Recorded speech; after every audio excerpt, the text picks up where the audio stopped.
ಗೃಹಲಕ್ಷ್ಮಿ ಯೋಜನೆ ಹಣದ ವಿಚಾರವಾಗಿ ತಪ್ಪು ಮಾಹಿತಿ ಕೊಟ್ಟ ಸಚಿವೆ ಲಕ್ಷ್ಮಿ ಹೆಬ್ಬಾಳ್ಕರ್. ಗೃಹಲಕ್ಷ್ಮಿ ಯೋಜನೆಯ ಹಣ ದುರುಪಯೋಗ, ಫಲಾನುಭವಿಗೆ ಖಾತೆಗೆ ಜಮೆಯಾಗದ ಗೃಹಲಕ್ಷ್ಮಿ ದುಡ್ಡು. ಸರ್ಕಾರ ಸಂಪೂರ್ಣವಾಗಿ ಆರ್ಥಿಕವಾಗಿ ದಿವಾಳಿಯಾಗಿದೆ ಅಂತ ಬಿಜೆಪಿ ನಾಯಕರು. ಕರ್ನಾಟಕ ಸರ್ಕಾರ ಮಹಿಳೆಯರಿಗೆ ಈ ವರ್ಷದಲ್ಲಿ ಫೆಬ್ರವರಿ ಮತ್ತು ಮಾರ್ಚ್ನಲ್ಲಿ 1.28 ಕೋಟಿ ಮಹಿಳೆಯರಿಗೆ ಗೃಹಲಕ್ಷ್ಮಿ ಯೋಜನೆಗೆ ಸಂಬಂಧಿಸಿದಂತೆ 5,000 ಕೋಟಿ ಹಣ ನೀಡಿರುವುದಾಗಿ ಲಕ್ಷ್ಮಿ ಹೆಬ್ಬಾಳ್ಕರ್ ತಪ್ಪು ಮಾಹಿತಿಯನ್ನ ವಿಧಾನಸಭೆಯಲ್ಲಿ ಕೊಟ್ಟಿದ್ದರು. ಇದರಿಂದ ವಿಪಕ್ಷ ನಾಯಕರು ಆಕ್ರೋಶವನ್ನ ವ್ಯಕ್ತಪಡಿಸಿದ್ದರು. ಇಂಚಿಂಚು ಮಾಹಿತಿಯನ್ನ ವಿಧಾನಸಭೆಯಲ್ಲಿ ಮಂಡಿಸುವಂತೆ ಹೇಳಿದ್ದರು. ಕೊನೆಗೆ ತಾವು ಕೊಟ್ಟಿದ್ದಂತಹ ಮಾಹಿತಿ ಸುಳ್ಳು ಅಂತ ಲಕ್ಷ್ಮಿ ಹೆಬ್ಬಾಳ್ಕರ್ ಅವರೇ ವಿಧಾನಸಭೆಯಲ್ಲಿ ಕ್ಷಮೆಯನ್ನು ಕೂಡ ಯಾಚಿಸಿದ್ದಾರೆ.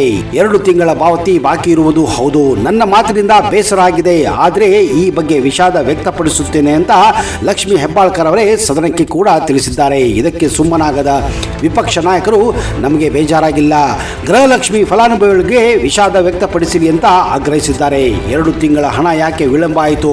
ಸರ್ಕಾರ ದಿವಾಳಿಯಾಗಿ ಹೋಗಿದೆಯಾ?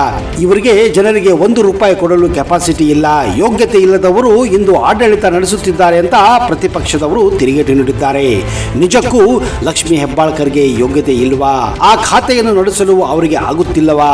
ಅವರ ರಾಜಕೀಯ ಹಿನ್ನೆಲೆ ಏನು? ಹೇಗೆ ಅವರು ಒಬ್ಬ ಮಿನಿಸ್ಟರ್ ಆದರು ಅನ್ನೋ ಕುತೂಹಲ ಮಾಹಿತಿ ಎಷ್ಟೋ ಜನಕ್ಕೆ ಗೊತ್ತೇ ಇಲ್ಲ.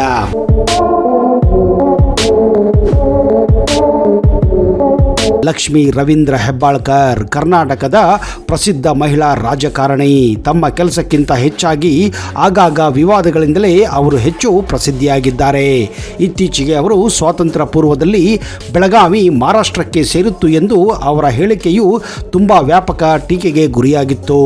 ಲಕ್ಷ್ಮಿ ಹೆಬ್ಬಾಳ್ಕರ್ ಅವರು ಕರ್ನಾಟಕದ ಬೆಳಗಾವಿ ಜಿಲ್ಲೆಯ ಖಾನಾಪುರ ತಾಲೂಕಿನ ಚಿಕ್ಕ ಹಟ್ಟಿಹೊಳಿ ಎಂಬ ಗ್ರಾಮದಲ್ಲಿ ಕೃಷಿ ಕುಟುಂಬದಲ್ಲಿ 28 ಮೇ 1975ರಲ್ಲಿ ಜನಿಸುತ್ತಾರೆ. ತಂದೆ ಬಸವರಾಜ ಹಟ್ಟಿಹೊಳಿ, ತಾಯಿ ಗಿರಿಜಾದೇವಿ ಹಟ್ಟಿಹೊಳಿ. ಲಕ್ಷ್ಮಿ ಹೆಬ್ಬಾಳ್ಕರ್ ಮೊದಲ ಹೆಸರು ಲಕ್ಷ್ಮಿ ಹಟ್ಟಿಹೊಳಿ. ಇವರು ಲಿಂಗಾಯತ ಸಮುದಾಯಕ್ಕೆ ಸೇರಿದವರು. ಇವರ ತಂದೆಗೆ ಒಟ್ಟು 5 ಜನ ಮಕ್ಕಳು. ಲಕ್ಷ್ಮಿ ಹೆಬ್ಬಾಳ್ಕರ್ ಅವರಿಗೆ ಶಾಲಾ ದಿನಗಳಲ್ಲಿ ಖೋ ಖೋ ಅವರ ನೆಚ್ಚಿನ ಆಟವಾಗಿತ್ತು. ಲಕ್ಷ್ಮಿ ಶಾಲಾ ದಿನಗಳಿಂದಲೇ ತುಂಬಾನೇ ಚೂಟಿಯಾಗಿದ್ದರು ಹಾಗೂ ಸುಂದರಿಯಾಗಿದ್ದರು.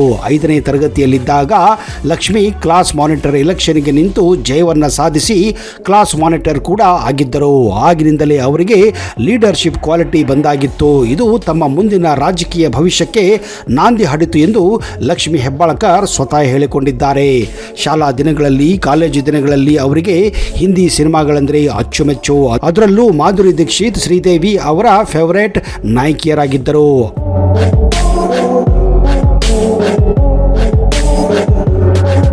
ಅವರ ಹಾಡುಗಳಿಗೆ, ಅವರ ಕುಣಿತಗಳಿಗೆ ಡ್ಯಾನ್ಸ್ ಮಾಡುವುದು ಲಕ್ಷ್ಮಿ ಹೆಬ್ಬಾಳ್ಕರ್ ಅವರಿಗೆ ಹವ್ಯಾಸವೇ ಆಗಿತ್ತು. ಲಕ್ಷ್ಮಿ ಹೆಬ್ಬಾಳ್ಕರ್ ಅವರಿಗೆ ಶ್ರೀದೇವಿಯವರ ಚಾಂದಿನಿ ಚಿತ್ರ ಅತ್ಯಂತ ಅಚ್ಚುಮೆಚ್ಚಿನ ಚಿತ್ರವಂತೆ. ಆಗಾಗ ಶಾಲೆಗಳಲ್ಲಿ, ಕಾಲೇಜುಗಳಲ್ಲಿ ಹಿಂದಿ ಸಿನಿಮಾ ಐಟಮ್ ಸಾಂಗ್ಸ್ಗಳಿಗೆ ಡ್ಯಾನ್ಸ್ ಮಾಡಿ ಎಲ್ಲರನ್ನ ಮನರಂಜಿಸುತ್ತಿದ್ದರು. ಇತ್ತೀಚೆಗೆ ಅವರು ತಮ್ಮ ಮಗನ ಮದುವೆಯಲ್ಲೂ ಕೂಡ ಡ್ಯಾನ್ಸ್ ಮಾಡಿದ ಒಂದು ಪ್ರಸಂಗ ನಿಜಕ್ಕೂ ಅವರ ಡ್ಯಾನ್ಸ್ ಪ್ರತಿಭೆಯನ್ನ ಎತ್ತಿ ಹಿಡಿದಿತ್ತು. ಲಕ್ಷ್ಮಿ ಹೆಬ್ಬಾಳ್ಕರ್ ತಮ್ಮ ಶಾಲಾ ಶಿಕ್ಷಣವನ್ನ ಹಾಗೂ ಕಾಲೇಜು ಶಿಕ್ಷಣವನ್ನ ಕುಂದಾನಗರಿ ಬೆಳಗಾವಿಯಲ್ಲಿ ಮುಗಿಸಿದ್ದಾರೆ. ಅವರಿಗೆ ಕನ್ನಡ, ಹಿಂದಿ, ಮರಾಠಿ ಭಾಷೆ ಅಚ್ಚುಮೆಚ್ಚು. ನಂತರ ಅವರು ಮೈಸೂರು ವಿಶ್ವವಿದ್ಯಾಲಯದಿಂದ ರಾಜ್ಯಶಾಸ್ತ್ರ ಅಂದರೆ ಪೊಲಿಟಿಕಲ್ ಸೈನ್ಸ್ನಲ್ಲಿ ಸ್ನಾತಕೋತ್ತರ ಪದವಿಯನ್ನು ಕೂಡ ಪಡೆದಿದ್ದಾರೆ. ಲಕ್ಷ್ಮಿ ಹೆಬ್ಬಾಳ್ಕರ್ ಕಾಲೇಜು ದಿನಗಳಲ್ಲಿ ತುಂಬಾನೇ ಸುಂದರವಾಗಿದ್ದರು. ಈಗಲೂ ಕೂಡ ಅಷ್ಟೇ ಸುಂದರವಾಗಿದ್ದಾರೆ. ಇದೇ ಕಾರಣ ಅವರಿಗೆ ಕಾಲೇಜು ದಿನಗಳಲ್ಲಿಯೇ ಮಾಡೆಲಿಂಗ್ ಆಫರ್ಗಳು ತುಂಬಾನೇ ಬರುತ್ತಿದ್ದವು. ಹಾಗೂ ಶಾಲಾ ಕಾಲೇಜು ದಿನಗಳಲ್ಲಿ ಹಲವಾರು ಜನ ಪಡ್ಡೆ ಹುಡುಗರು ಅವರಿಗೆ ಮದುವೆ ಪ್ರಪೋಸಲ್ ಕೂಡ ಮಾಡಿದ್ದರು. ಇದು ಪ್ರತಿಯೊಬ್ಬ ಸುಂದರ ಹುಡುಗಿಗೆ ಕಾಲೇಜು ದಿನಗಳಲ್ಲಿ ನಡೆಯುವ ಒಂದು ಸಾಮಾನ್ಯ ಇನ್ಸಿಡೆಂಟ್ಗಳಾಗಿವೆ. ಮುಂದೆ ಅವರು ತಮ್ಮ ತಂದೆ ತಾಯಿಯ ಆಯ್ಕೆಯಂತೆ ಕೃಷಿಕ ಉದ್ಯಮಿ ರವೀಂದ್ರ ಹೆಬ್ಬಾಳ್ಕರ್ ಅವರನ್ನ ವಿವಾಹ ಆಗುತ್ತಾರೆ. ಅವರಿಗೆ ಮೃಣಾಲ್ ಹೆಬ್ಬಾಳ್ಕರ್ ಎಂಬ ಮಗನು ಕೂಡ ಇದ್ದಾನೆ. 1998ರಲ್ಲಿ ಅಂದರೆ ತಮ್ಮ 23ನೇ ವಯಸ್ಸಿನಲ್ಲಿ ರಾಜಕೀಯಕ್ಕೆ ಎಂಟ್ರಿ ಕೊಡುತ್ತಾರೆ. ಇವರನ್ನ ಪಾಲಿಟಿಕ್ಸ್ಗೆ ಕರೆದುಕೊಂಡು ಬಂದಿದ್ದು ಕಾಂಗ್ರೆಸ್ ನಾಯಕಿ ಮಾರ್ಗರೆಟ್ ಆಳ್ವಾ.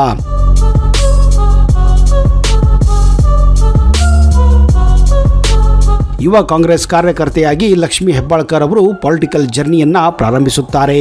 ಅದ್ಯಾಕೋ ಗೊತ್ತಿಲ್ಲ, ಎಲ್ಲರನ್ನೂ ಬಿಟ್ಟು ಕೇವಲ ಒಬ್ಬ ಸಾಮಾನ್ಯ ಕಾಂಗ್ರೆಸ್ ಕಾರ್ಯಕರ್ತೆಯಾಗಿದ್ದ ಲಕ್ಷ್ಮೀ ಹೆಬ್ಬಾಳ್ಕರ್ ಮೊದಲಿಗೆ ಖಾನಾಪುರದ ಭಾಗ್ಯಲಕ್ಷ್ಮಿ ಸಹಕಾರಿ ಸಕ್ಕರೆ ಕಾರ್ಖಾನೆ ಲಿಮಿಟೆಡ್ನ ನಿರ್ದೇಶಕಿಯಾಗಿ ಅಂದಿನ ಎಸ್.ಎಂ. ಕೃಷ್ಣ ಸರ್ಕಾರ ದಿಢೀರ್ ಅಂತ ಯಾವ ಬ್ಯಾಕ್ಗ್ರೌಂಡ್ ಇಲ್ಲದೆ ಇವರನ್ನ ನಾಮನಿರ್ದೇಶನ ಮಾಡುತ್ತದೆ.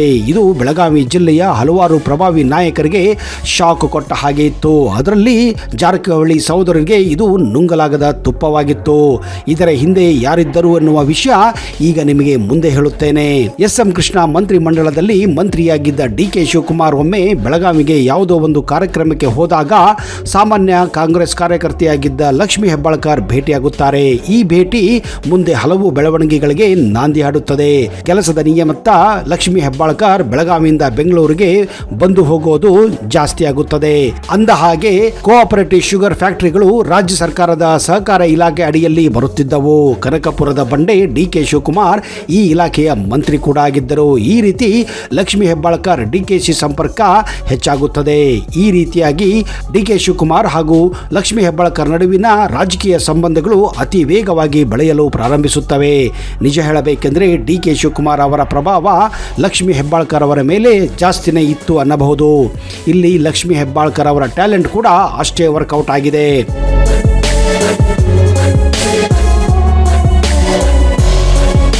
ಎಸ್.ಎಂ. ಕೃಷ್ಣ ಸರ್ಕಾರದಲ್ಲಿ ಡಿ.ಕೆ. ಶಿವಕುಮಾರ್ ಸಹಕಾರ ಖಾತೆ ಜೊತೆಗೆ ನಗರಾಭಿವೃದ್ಧಿ ಮಂತ್ರಿ ಕೂಡ ಆಗಿದ್ದರು. ಇಂತಹ ಡಿ.ಕೆ. ಶಿವಕುಮಾರ್ ಬೆಳಗಾವಿ ನಗರ ಅಭಿವೃದ್ಧಿ ಪ್ರಾಧಿಕಾರಕ್ಕೆ ಸೇರಿದ ಜಿ ಕಟಗರಿಗೆ 7 ನಿವೇಶನಗಳನ್ನ ಲಕ್ಷ್ಮೀ ಹೆಬ್ಬಾಳ್ಕರ್ ಸಂಬಂಧಿಕರಿಗೆ ಮನಬಂದಂತೆ ಹಂಚಿಕೆ ಮಾಡಿದ್ದರು ಎಂದು ಆರೋಪ ಕೇಳಿಬರುತ್ತದೆ. ಈ ಆರೋಪವನ್ನ ಬೇರೆ ಯಾರೂ ಅಲ್ಲ, ಕಾಂಗ್ರೆಸ್ನ ಇನ್ನೊಬ್ಬ ಪ್ರಭಾವಿ ನಾಯಕ ಶಂಕರ್ ಮುನವಳ್ಳಿ ಅನ್ನೋರು ಆರೋಪ ಮಾಡಿದ್ದರು. ಆದರೆ ಈ ಆರೋಪವನ್ನ ಲಕ್ಷ್ಮೀ ಮತ್ತು ಡಿ.ಕೆ.ಶಿ ಅವರು ಸಂಪೂರ್ಣವಾಗಿ ತಳ್ಳಿ ಹಾಕುತ್ತಾರೆ. ಈ ರೀತಿ ಡಿ.ಕೆ. ಶಿವಕುಮಾರ್ ಆಶೀರ್ವಾದ ಇದ್ದ ಕಾರಣ ಅತಿ ವೇಗದಲ್ಲಿ ಲಕ್ಷ್ಮೀ ಹೆಬ್ಬಾಳ್ಕರ್ ಕೂಡ ದೊಡ್ಡ ದೊಡ್ಡ ಹುದ್ದೆಗಳನ್ನ ಕಡಿಮೆ ಸಮಯದಲ್ಲಿ ಗಿಟ್ಟಿಸಿಕೊಳ್ಳಲು ಪ್ರಾರಂಭಿಸುತ್ತಾರೆ. ಇದು ಹಲವಾರು ಕಾಂಗ್ರೆಸ್ ನಾಯಕರಿಗೆ ನುಂಗಲಾಗದ ತುತ್ತಾಗುತ್ತದೆ. ಇಂತಹ ಹೆಬ್ಬಾಳ್ಕರ್ 2013ರಲ್ಲಿ ರಾಜ್ಯ ರಾಜಕೀಯಕ್ಕೆ ಎಂಟ್ರಿ ಕೊಡುತ್ತಾರೆ. 2013ರಲ್ಲಿ ಬೆಳಗಾವಿಯ ಗ್ರಾಮೀಣ ಕ್ಷೇತ್ರದಿಂದ ಕಾಂಗ್ರೆಸ್ ಅಭ್ಯರ್ಥಿಯಾಗಿ ವಿಧಾನಸಭೆ ಸ್ಪರ್ಧಿಸಿದ್ದ ಲಕ್ಷ್ಮೀ ಹೆಬ್ಬಾಳ್ಕರ್ ಚೊಚ್ಚಲ ಪ್ರಯತ್ನದಲ್ಲಿ ಸೋತು ಹೋಗುತ್ತಾರೆ. ಬಳಿಕ 2014ರಲ್ಲಿ ಬೆಳಗಾವಿಯಿಂದ ಲೋಕಸಭೆ ಸ್ಪರ್ಧಿಸಿದ್ದ ಲಕ್ಷ್ಮೀ ಹೆಬ್ಬಾಳ್ಕರ್ ಅಲ್ಲೂ ಕೂಡ ಸೋಲನ್ನ ಒಪ್ಪಬೇಕಾಗುತ್ತದೆ. ಹೀಗೆ ಸತತ 2 ಚುನಾವಣೆಗಳಲ್ಲಿ ಸೋತ ಲಕ್ಷ್ಮೀ ಹೆಬ್ಬಾಳ್ಕರ್ ಅನ್ನ ಕೆಪಿಸಿಸಿ ಮಹಿಳಾ ಘಟಕದ ಅಧ್ಯಕ್ಷರನ್ನಾಗಿ ಮಾಡಲಾಗುತ್ತದೆ. ನಂತರ 2018ರಲ್ಲಿ ಬೆಳಗಾವಿಯ ಗ್ರಾಮೀಣ ಕ್ಷೇತ್ರದಿಂದ ಮತ್ತೊಮ್ಮೆ ವಿಧಾನಸಭೆಗೆ ಸ್ಪರ್ಧಿಸುತ್ತಾರೆ. ಈ ಚುನಾವಣೆಯಲ್ಲಿ ಲಕ್ಷ್ಮೀ ಹೆಬ್ಬಾಳ್ಕರ್ ಅವರ ಕುಕ್ಕರ್ ಭಾರಿ ಸದ್ದು ಮಾಡಿತ್ತು. ಮತದಾರರಿಗೆ ಲಕ್ಷ್ಮೀ ಹೆಬ್ಬಾಳ್ಕರ್ ಕುಕ್ಕರ್ ಹಂಚುತ್ತಿದ್ದಾರೆ ಅಂತ ಬಿಜೆಪಿ ನಾಯಕರು ಅವರ ವಿರುದ್ಧ ಕ್ರಮಕ್ಕೆ ಆಗ್ರಹಿಸಿದ್ದರು. ಈ ಎಲ್ಲ ಆರೋಪಗಳ ನಡುವೆ ಲಕ್ಷ್ಮೀ ಹೆಬ್ಬಾಳ್ಕರ್ ಜೈಬೇರಿ ಬಾರಿಸಿ ಮೊದಲ ಬಾರಿಗೆ ವಿಧಾನಸಭೆಯನ್ನ ಪ್ರವೇಶ ಮಾಡಿದ್ದರು.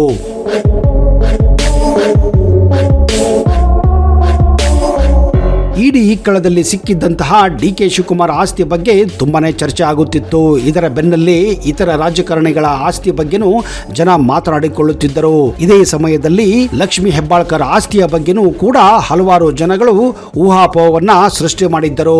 ಆದರೆ ಲಕ್ಷ್ಮೀ ಹೆಬ್ಬಾಳ್ಕರ್ ಅವರ ಆಸ್ತಿ ಕೇವಲ 32 ಕೋಟಿ ಮೌಲ್ಯದ ಆಸ್ತಿಯನ್ನು ಹೊಂದಿದ್ದಾರೆ ಎಂದು ಬಹಿರಂಗವಾಗುತ್ತದೆ. ಇದು ನಾವು ಹೇಳುತ್ತಿಲ್ಲ. 2018ರ ವಿಧಾನಸಭಾ ಚುನಾವಣೆ ಸ್ಪರ್ಧಿಸುವಾಗ ಲಕ್ಷ್ಮೀ ಹೆಬ್ಬಾಳ್ಕರ್ ಘೋಷಿಸಿಕೊಂಡ ಆಸ್ತಿಯ ಮೌಲ್ಯ ಇದಾಗಿತ್ತು. ಈ ಆಸ್ತಿಯಲ್ಲಿ ಪತಿ ಹಾಗೂ ಮಗನ ಆಸ್ತಿ ಸೇರಿಕೊಂಡಿಲ್ಲ, ಇದು ಸಪರೇಟ್ ಬೇರೆಯಾಗಿತ್ತು. ಇನ್ನೊಂದು ವಿಚಾರ ಅಂದ್ರೆ 2014ರಲ್ಲಿ ಲಕ್ಷ್ಮೀ ಹೆಬ್ಬಾಳ್ಕರ್ ಬಳಿ ಕೇವಲ 6.5 ಕೋಟಿಯಷ್ಟು ಆಸ್ತಿ ಇತ್ತು. ಅದು ಈಗ 4 ಪಟ್ಟು ಆಗಿದೆ. ಈ ರೀತಿ ಲಕ್ಷ್ಮೀ ಹೆಬ್ಬಾಳ್ಕರ್ ಕೆಲವು ದಿನಗಳಲ್ಲಿ ಒಬ್ಬ ಬಡ ರೈತನ ಮಗಳು ಇಷ್ಟು ಶ್ರೀಮಂತೆ ಆಗಿದ್ದು ಹಲವಾರು ಜನರ ಆಶ್ಚರ್ಯಕ್ಕೆ ಕಾರಣವಾಗಿದೆ.